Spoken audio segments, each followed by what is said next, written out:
Pessoal, vamos lá. Qual é a vontade de Deus para as nossas vidas, hein? Pergunta de $1 milhão, podemos dizer assim. Será que a vontade de Deus para nossas vidas é que a gente seja feliz, hein? É que sejamos santos, que não cometamos pecado? Será que a vontade de Deus na nossa vida é nos abençoar? Pessoal, a gente precisa descobrir a vontade de Deus para a nossa vida, porque isso é de suma importância para a gente entender a nossa vida aqui na Terra e para além dela, tá bom? Então, Mateus 5:13, Jesus vai dar umas dicas, porque é da vontade de Deus que saibamos a sua vontade. Então, Mateus 5:13, olha só: vocês são o sal da terra. Mas se o sal perder o seu sabor, como restaurá-lo? Não servirá para nada, exceto para ser jogado fora e pisado pelos homens. Vocês são a luz do mundo. Não se pode esconder uma cidade construída sobre um monte. E também ninguém acende uma candeia e coloca debaixo de uma vasilha. Ao contrário, coloca em um lugar apropriado e assim ilumina todos que estão na casa. Assim brilha a luz de vocês diante dos homens, para que vejam as suas boas obras e glorifiquem ao Pai de vocês que estás nos céus. Tá, aqui Jesus vai responder a vontade de Deus para nossas vidas, tá bom? Agora antes, assim brilha a luz de vocês diante dos homens. Pessoal, não confunda isso, brilhar com ser estrelinha, tá? Tem gente que confunde brilhar a luz de Deus com ser estrelinha de Jesus e aí aí tu vai para um caminho sem noção, até porque não tem nada a ver com Jesus, o tal do brilha-brilha aí que, né, muita gente pensa que tem que brilhar, que nem estrelinha. Tu não é estrelinha de Jesus, não é, esquece isso, tá? Brilhar é outra coisa. Brilhar a luz de vocês diante dos homens é outra coisa. Só que a gente só consegue compreender isso se a gente volta lá para o começo. Se a gente chega em Gênesis lá e principalmente se a gente encontra o propósito de Deus no povo de Israel. Se tu não entender o propósito de Deus para o povo de Israel, tu não entende mais nada. Tá bom? Por isso que a gente tem o Antigo Testamento e ele está aí, graças a Deus. Então vamos lá. Gênesis 1-11, nós temos a criação do ser humano. E na criação a gente vê que o homem foi criado para quê? Para ter comunhão com Deus, para ter comunhão com o próximo e para ter comunhão com o meio ambiente, tá? Então hoje está todo mundo falando sobre cuidado com o meio ambiente, e na criação Deus já falou, entendeu? Então Gênesis 1:26, então disse Deus: façamos o homem à nossa imagem, conforme a nossa semelhança, domine ele sobre os peixes do mar, sobre as aves do céu, sobre os grandes animais de toda a terra e sobre todos os pequenos animais que se movem rente ao chão. Criou Deus o homem à sua imagem, a imagem de Deus o criou, homem e mulher os criou. Então, pessoal, criar a sua imagem quer dizer assim, ó, que Deus, ele quer que sejamos seres em comunhão, né? Por isso que é no plural que está essa passagem aqui, a nossa imagem, não está dizendo a sua imagem, tá? A nossa imagem é plural, porque Deus está falando de comunhão. O ser humano precisa ter comunhão primeiro com Deus, porque se tu foi criado com Deus e tira ele da tua vida, alguma coisa está errada. Tá? E o ser humano foi criado também para ter comunhão uns com os outros. É por isso que Deus faz homem, faz mulher, e do homem e da mulher saem filhos, e dos filhos sai uma sociedade. E eu acho que a pandemia está para mostrar aí que a gente não foi feito para estar isolado, tá bom? Se alguém está feliz estando isolado nessa pandemia, eu conheço psiquiatras bons, dá para a gente marcar uma consulta, porque não é o certo. O ser humano foi feito para criar em comunhão, viver em comunhão. E dominar sobre peixes e mar, por favor, não entendam aqui como alguns entendem, que é explorar e destruir o meio ambiente, pessoal. Pelo amor de Deus. A gente não precisa ter Poxa vida, o meio ambiente é para ser cuidado. Tá, já fala aqui. Bom, vem a queda do ser humano. O ser humano... Aí a queda do ser humano não tem muito a ver com comer uma maçã, uma fruta, porque nem tem maçã lá naquele lugar lá, porque era quente, maçã dá no frio. Então não é questão de comer maçã ou não comer maçã, pessoal. Adão e Eva quiseram ser Deus, quiseram se desligar de Deus, quiseram dizer assim: Deus, a gente quer viver a nossa vida da nossa maneira. Essa aqui é a verdade, tá? Assim, o diabo chega: vocês não querem ser que nem como Deus, não vou ler o texto aqui, mas a questão é essa, não querem ser como Deus, eles quebram a comunhão com Deus. E a partir do momento que tu quebra a comunhão com Deus, tá bom? Tu começa, aí tu vai para um rumo, que se tu foi criado para ter comunhão com Deus, e a palavra de Deus fala que ele vinha para ter comunhão com o ser humano todo dia de tarde, se tu quebra essa comunhão, tu já vai para um caminho que... Qual é o caminho que o ser humano vai logo depois? Logo depois da queda, tá? Da quebra de comunhão com Deus, vem o primeiro assassinato. Tá? É o primeiro assassinato. Então, do primeiro assassinato vem a corrupção da terra, dos seres humanos. Aí começa um monte de loucura, começa a acontecer. Por quê? Porque o ser humano quebra a comunhão com Deus. Quando tu perde a comunhão com Deus, tu perde a comunhão com o próximo, com o meio ambiente, com todo mundo. Aí até Gênesis capítulo 11, nós temos assim o ser humano indo de mal a pior, tem um dilúvio, tem aquele Deus tentando restaurar, e o ser humano começa, não adianta, sempre querendo longe de Deus, se dá mal, até que eles, vamos fazer uma torre de Babel, para que o nosso nome fique eterno aqui nesse lugar. Aí vem o problema, quando tu perde a comunhão com Deus, quando tu perde teu significado em Deus, tu tem que achar em algum lugar, tá? Então tu tenta achar, sei lá, em tantos lugares aí, alguns pensam que construindo um grande prédio vão deixar o seu nome para a posteridade. Então aí eles fazem uma torre de Babel, ou eles fazem um baita de um prédio, ou uma baita de uma denominação, ou uma baita do não sei o que, porque eu tenho que deixar meu nome claro. Quando tu não tem mais propósito em Deus, significado em Deus, quando tu não sabe para onde tu vai e de onde tu vem, tu tem que achar um significado nesse mundo. E quanto maior esse significado, mais parece para ti que tu vai deixar algo para a posteridade. Gênesis capítulo 11 termina de uma forma triste e a gente pensa, tá, e aí? Graças a Deus que a Bíblia não termina em Gênesis capítulo 11, vem o 12. Vem o 12, aí o que Deus faz? Aí que a gente tem que entender, Deus chama um homem, Abraão, e diz Abraão. E Abraão diz o quê? Opa, escutou. Alguém começa a escutar Deus. Ao contrário de Adão, que escutou uma serpente, em vez de escutar Deus, e serpente aqui põe qualquer coisa que não vem de Deus. Quando Deus chama Abraão e Deus responde, Deus diz, eu acho que agora vai dar. Alguém está escutando. Alguém decidiu escutar. E aí tem um chamado de Abraão. E aí, pessoal? Aí o que Deus faz? Deus chama Abraão, conversa com Abraão, diz, vem filho, larga tua terra, larga tua parentela e vem aqui que agora... Porque eu preciso ensinar alguém a viver nesse mundo, porque se eu não ensino, esse mundo vai de mal a pior, é só corrupção, é só prédio, quando vê tá tudo cheio de prédio, tudo cheio de lixo, eu vou ensinar alguém. E chama Abraão.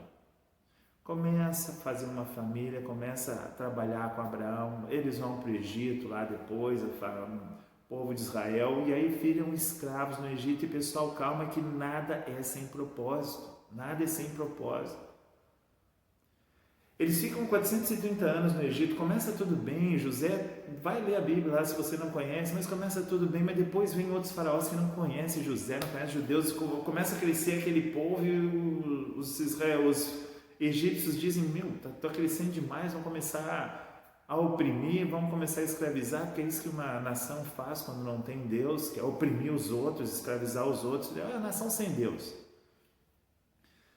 Pessoal, o que acontece? Deus pega depois a nação, tira de uma forma milagrosa aquela nação do Egito. Aquilo ali foi uma libertação que não tem, isso daí está na história das civilizações, e Deus tira, e por isso que eu falo, não é sem propósito. Deus tira e diz assim, Abraão, ou seja, povo de Israel, vocês viram o que é uma nação sem Deus, uma nação sem princípios de Deus. Vocês viram o que é uma nação quando o ser humano decide governar sobre os outros?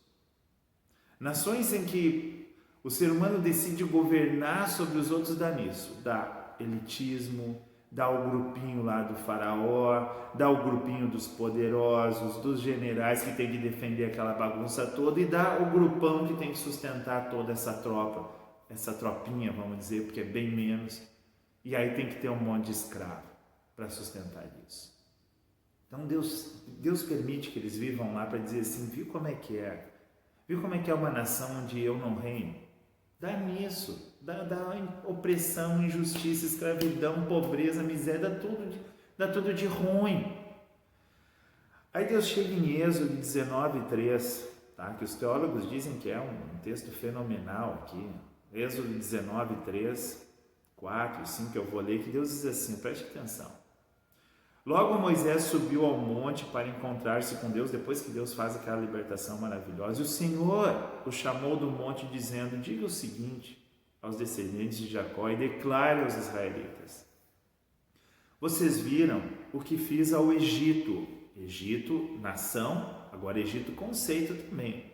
E como os transportei sobre asas de águia e os trouxe para junto de mim. Agora, se me obedecerem fielmente e guardarem a minha aliança, vocês serão o meu tesouro pessoal dentre todas as nações, embora toda a terra seja minha. Vocês serão para mim um reino de sacerdotes e uma nação santa. Essas são as palavras que você dirá aos israelitas, Moisés. Moisés voltou, convocou as autoridades do povo e lhes expôs tudo que o Senhor lhe havia mandado falar. O povo todo respondeu unânime, faremos tudo o que o Senhor ordenou. E Moisés levou ao Senhor a resposta do povo. Pacto com essa nação. Então Deus diz assim, agora eu vou escolher uma nação, aí eu vou tirar elas do Egito, que eles viram o que é viver numa nação onde o homem governa, e eu vou tirar e eu vou dar uma instrução para essa nação. A palavra Torá é instrução. Tá bom? Eu vou dar uma instrução que eu quero formar uma nação que não tenha faraós, que não tenha elites, que não tenha opressão, que não tenha desigualdade, que não tenha injustiça, pessoal, que não tenha pobreza. A instrução de Deus, hoje, os caras quando estão estudando lá a lei, as pessoas que são um pouco, eles veem que não era para ter pobreza no povo de Israel. Não era para ter pobreza, era para o pessoal emprestar sem juros para aquele que tivesse necessidade. Porque Deus diz assim, para que vai haver pobreza? Que adianta tu ser feliz se teu vizinho está chorando porque não tem o que comer, filho? Qual é a razão da tua felicidade? Para que tu quer ter 10 casas se o outro não tem nenhuma? Para quê? Não dá para ser feliz vendo o outro feliz. A nação de Israel era para ser uma nação assim, onde todo mundo pudesse ter as mesmas chances, o mesmo direito, todo mundo pudesse se ajudar. Essa que é a ideia da instrução de Deus na lei. O problema de Israel, o problema é que muita gente acha que Deus deu a lei para ser obedecida e desobedecida. E se eu obedecer, eu sou santo, se eu desobedecer, eu sou pecador. E se eu conseguir obedecer, Deus vai me abençoar porque eu sou o santinho. Nada a ver com isso, esquece. Esquece que isso é um erro de pensamento a respeito da lei. Instrução era formar uma nação justa na sua essência, tá bom? Justa na sua essência. A questão do órfão e da viúva, que é maravilhoso, que o povo não podia deixar o órfão passar necessidade nem a viúva, isso daí até já era conhecido entre as nações. Dizem que o código de Hammurabi, as outras nações já tinham isso escrito na lei deles também, porque era meio óbvio. Infelizmente naquela época era óbvio, hoje em dia já não é mais, não sei porquê, né? A gente evoluiu, antes eles cuidavam do órfão e da viúva, as nações, e hoje não cuidam mais de ninguém, nem do pai nem da mãe muitas vezes. Tá, mas isso é outro detalhe. A questão era muito mais profunda do que simplesmente cuidar do órfão e da viúva, era para não ter necessidade. Era uma lei que produzisse justiça na sua essência, nas suas entranhas, tá? E aí chega em Deuteronômio, olha só, chega em Deuteronômio 4, depois que Moisés vê toda aquela lei, ele entende, porque são poucos que entenderam isso, mas quando Moisés vê aquilo, ele diz assim, Deus fala para Moisés, e Moisés transcreve aqui em Deuteronômio 4, versículo 5, eu lhes ensinei decretos e leis, como me ordenou o Senhor, o meu Deus, para que sejam cumpridos na terra na qual vocês estão entrando, para dela tomar posse. Versículo 6, aí vai, vocês devem obedecê-los e cumpri-los, pois assim os outros povos verão a sabedoria e o discernimento de vocês. Quando eles ouvirem todos esses decretos, dirão, de fato, essa nação é um povo sábio e inteligente. Pois que grande nação tem um Deus tão próximo como o Senhor, o nosso Deus que sempre invocamos, ou que grande nação tem preceitos e decretos tão justos, como esta lei que eu estou apresentando a vocês hoje. Pessoal, estão vendo? A lei era tão maravilhosa que Israel ia começar a viver uma vida, uma comunidade tão perfeita, sem injustiça, sem opressão, que os outros povos iam chegar de vez em quando para passar, para visitar, e iam dizer: vem cá, não, para aí, como é que é a sociedade de vocês aí? Cadê o faraó aqui? Cadê o chefe aqui? Não tem chefe, amigo, o chefe aqui é Deus. Tá, mas cadê o bairro mais nobre aqui, os ricão? Não tem, cadê? Não, aqui, filho, a gente até tem gente que trabalha mais, tem um pouquinho mais, mas a gente até acha feio esse negócio aí de ficar se exibindo, se aparecendo. Aqui a gente acha legal ajudar um ao outro. Não, para aí, vocês estão loucos? As outras nações iam dizer: vocês estão... Mas quem é que escreveu essa lei? Dá o nome desse cara aí. Que cara é esse? E eles iam dizer: não foi cara nenhum, foi Deus que deu. Foi Deus, o Deus que criou tudo, porque Deus criou tudo para todo mundo ser feliz. A ideia de Deus não é para ter filho mais feliz que o outro e o outro pobre. Deus não se agrada com injustiça, filho. Quem se agrada com injustiça é o homem, não é Deus. Então era para os povos chegar em Israel e ver assim: meu Deus do céu, o que é isso? Ou meu Deus de vocês, o que é isso? Que povo é esse? Que povo sábio é esse? Que decreto e lei é tão justa como essa? Para aí. E aí, o povo de Israel ia ser luz nesse sentido, porque ia dirigir todos, não era essa história que você vê povos aí com massacres, com abuso, não era para ter nada disso. Se Israel tivesse entendido ou cumprido ali, até hoje eu não sei se não entenderam ou se não querem cumprir mesmo, tá? Pessoal, resumo. O triste da história é que Israel, como eu falei, eu não sei se não entenderam, um dia eu quero perguntar ainda para um judeu, tá? Se não entenderam o propósito da lei, ou se não quiseram cumprir de ruindade mesmo, quiseram ser como as outras nações. Eu quero que tenha divisão de classe mesmo, que vai que eu estou em cima, vai que eu sou o faraó. Opa, se eu sou faraó, eu tenho um monte de mulher, um monte de não, opa, vai que isso daí é legal. Não, nunca pense em ser um escravo, para sustentar o faraó. Mas aí outro detalhe, resumo, chega em Isaías, profeta de Deus, que daí Deus dá, para Isaías é maravilhoso. Em Isaías 26, 18, ele resume tudo isso que eu estou dizendo, porque Israel não cumpre isso. Tanto que chega em 1 Samuel e diz assim: a gente quer um rei, para ser que nem as outras nações. Querem um rei, para ser igual às outras nações, não querem ser uma sociedade alternativa, que gere luz, que mostre, que abençoe as outras. Não, a gente quer ser igual. Vai que a gente seja o faraó. Vai que a gente seja o rei, vai que seja da minha família, e aí me dou bem já, pensando assim. Isaías 26, 18 diz assim: nós engravidamos e nos contorcemos de dor. Então ele está olhando a história de Israel, está dizendo para Israel assim: Israel, a gente engravidou como nação, a gente deveria ser uma nação luz, uma nação não de brilhar a estrelinha, uma nação para dar direção para os outros. A gente se contorceu de dor porque a gente teve que passar no Egito anos lá. No começo foi bem, mas tivemos que passar os últimos num sofrimento brabo para aprender o que é ser uma nação decente, sem faraó, sem essas escravidão tudo aí. A gente se contorceu de dor, mas a gente deu à luz a vento, mas demos à luz o vento. Não trouxemos salvação à terra e não demos à luz os habitantes da terra, do mundo. Ou seja, Isaías ele resume, ele olha para trás aqui em Isaías 26, 18, olha para trás da história de Israel e diz assim: a gente passou por todas as etapas para ser uma nação luz, de bênção para os outros, para ser uma nação diferente, uma nação justa, onde não houvesse injustiça, opressão, escravidão, pobreza, desigualdade, toda essa desgraça que a gente vê no mundo. Mas a gente deu luz a vento, a gente não trouxe a salvação à terra, a gente não mostrou nada, a gente foi igual a todo mundo.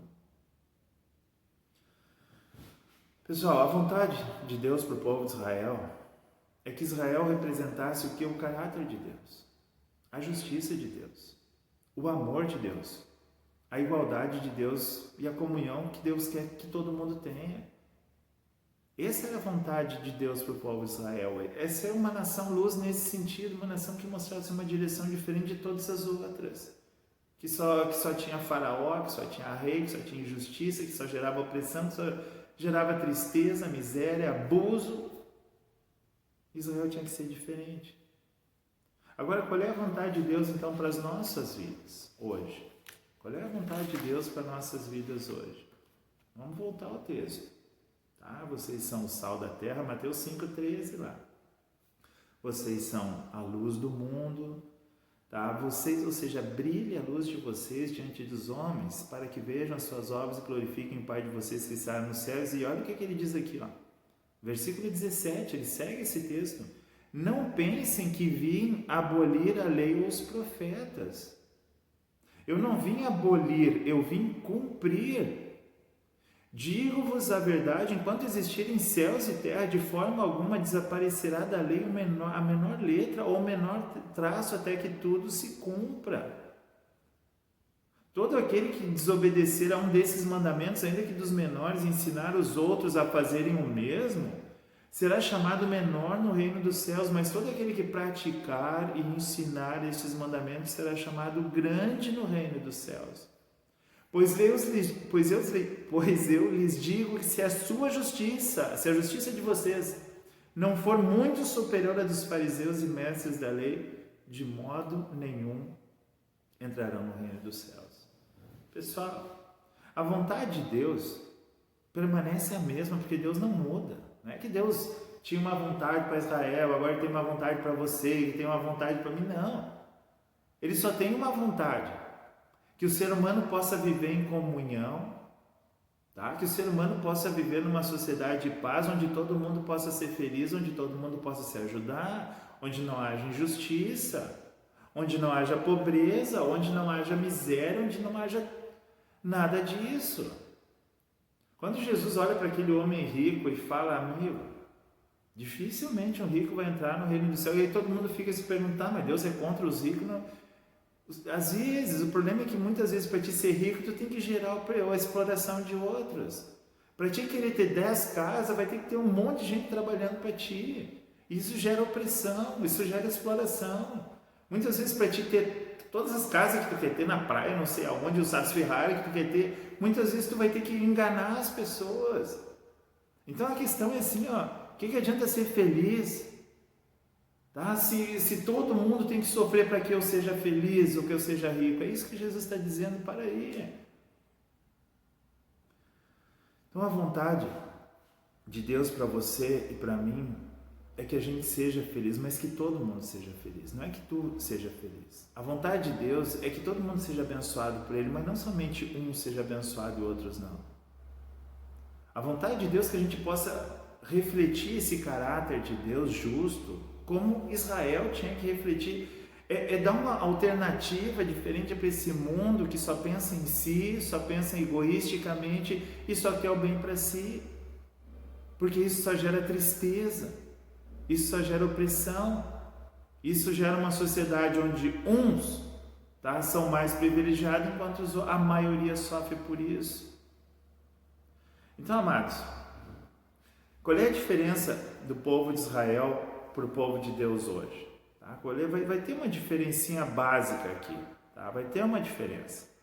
O povo de Israel, a diferença é essa, o povo de Israel ele foi obrigado a sair do Egito para seguir a Deus, ele foi obrigado, ele era um povo, Deus vai lá libertar, claro, estava na escravidão, tirou todo mundo, porque o povo de Israel tinha que sair. Então as pessoas foram, vamos dizer assim, obrigadas, claro que, eu acho que se tu é escravo, tu vai querer sair, mas elas foram meio que obrigadas todo mundo a sair do Egito. Tá? Como Egito como nação e também deveria ser como sistema de pensamento. Agora, qual é o problema? O problema é que muita gente sai do Egito, Deus tira o povo de Israel do Egito, mas o povo de Israel continua com o Egito dentro de si. Não quer tirar o Egito dentro de si, continuou com aquela mentalidade, sonhando que um dia pudesse ser faraó. E o que acontece com a nação de Israel é isso, eles não conseguem tirar o Egito de dentro deles. Então, quando Jesus vem como novo Moisés, tá bom? Ele está dizendo assim, olha, eu tenho um reino, só que esse reino é de justiça. Por isso que as bem-aventuranças falam 2 vezes sobre bem-aventurados que têm fome e sede de justiça, tá? Que olha toda essa desgraça social, essa miséria, essa desigualdade e sonha um dia por ter, aqui está falando é que a gente espiritualiza tudo, acha que justiça é uma justiça espiritual, que eu não sei, tá? Mas era justiça no ponto seguinte, ó. Eu tenho fome e sede de justiça porque eu não suporto ver que as pessoas corruptas vão continuar assim o resto da eternidade. Um dia vai ter que ter um fim para isso. Então Jesus está dizendo assim, olha, eu estou trazendo um reino de justiça. Um reino onde todo mundo vai ter as mesmas oportunidades, onde lá no céu não tem pirâmide lá, filho. Lá não tem faraó. Lá não tem faraó. Tá bom? Lá, o governante, ele lava o pé dos seus seguidores. Lá, o governante lava o pé dos outros. Lá não é diferente o sistema lá. Então, eu venho trazer um reino de justiça. Agora, ninguém é obrigado a vir à força. A diferença é essa. Jesus mostrou um reino de justiça onde todo mundo vai ser feliz. Porque um vai tentar agradar o outro. Um vai tentar ajudar o outro. Agora, é um chamado voluntário. É um chamado voluntário esse reino. A diferença é essa. O povo de Israel foi obrigado a sair do Egito. Mas por ser obrigado, muitas pessoas preferiram ficar com o Egito ali dentro de seu coração. E não se libertar do Egito. Agora, o chamado de Deus é voluntário. Por isso que um dos salmos mais citados no Novo Testamento, eu acredito que seja o mais citado, é o Salmo 110, que diz assim, ó, o Senhor disse ao meu Senhor, senta-te à minha direita até que eu faça dos teus inimigos um estrado para os teus pés. O Senhor estenderá o cetro do teu poder desde Sião e dominarás sobre os teus inimigos. Quando convocares as tuas tropas, o teu povo se apresentará voluntariamente. Essa é a diferença. Deus tira o povo do Egito, mas o Egito não saiu do coração de alguns. Então, a força não adianta. A força, ninguém vai aceitar o reino de Deus. Agora, se você entende o reino, se você entende que o reino é um lugar de justiça, onde não há opressão, onde todo mundo vai ter as mesmas oportunidades, onde vai ser um reino justo mesmo, tá bom? Onde vai ter um rei justo, um rei tão justo que não vai ter um palácio. Ele vai viver com as pessoas e vai até lavar o pé das pessoas, que foi isso que o exemplo que Jesus deu lá para os discípulos. Quando você entender esse reino, amar esse reino, quando a semente desse reino brotar no teu coração e tu amar esse reino, tu vai querer dizer assim, eu quero esse reino. Eu não quero viver no sistema do Egito. Quero tirar esse sistema do Egito de faraó, de elite, que tem que gerar pobreza, escravidão, exploração. Eu abandono isso, filho. Isso eu não quero. Eu quero um reino assim. Eu quero um reino justo. Se você quer um reino assim, tá bom? Comece a refletir esse reino desde já. Essa é a vontade de Deus para a tua vida. É que tu reflita para esse mundo, tá perdido, o reino, o caráter de Deus, o caráter justo, o caráter de amor de Deus para todos os seres humanos. Não é só para ti. Se tu acha que a vontade de Deus é abençoar a tua vida somente enquanto o mundo passa necessidade, amigo, tu ainda pensa muito egoisticamente a respeito da salvação. Tá bom? Deus quer abençoar a tua vida, mas quer abençoar a minha e a de todo mundo. Então, amados, Deus quer formar um povo de pessoas dispostas a representarem a Ele e o seu reino de justiça e comunhão. Se você está disposto, siga Jesus como modelo de vida, tá bom? Em todos os momentos, seus relacionamentos sejam sociais e profissionais. Jesus não veio para ser um ídolo. Põe isso na tua cabeça. Se tu quer adorar Jesus como um ídolo, que eu adoro a Jesus como ídolo somente para salvar a tua vida e os teus pecados, como se fosse um passe de mágica para te ter a salvação, esquece, porque é outro entendimento. Ele não veio para ser ídolo. Ele veio para ser seguido como modelo de vida, em relação a tudo. Por isso que ele é uma pessoa que, meu Deus do céu, não tem explicação. Por isso que ele disse, eu sou o caminho, a verdade e a única vida que vale a pena ser salvo. Me segue, me aceita como modelo de vida, assim é o reino. Um reino justo, onde os líderes não exploram, mas lavam o pé dos seus discípulos. Que Deus abençoe e que possamos refletir esse caráter de Deus.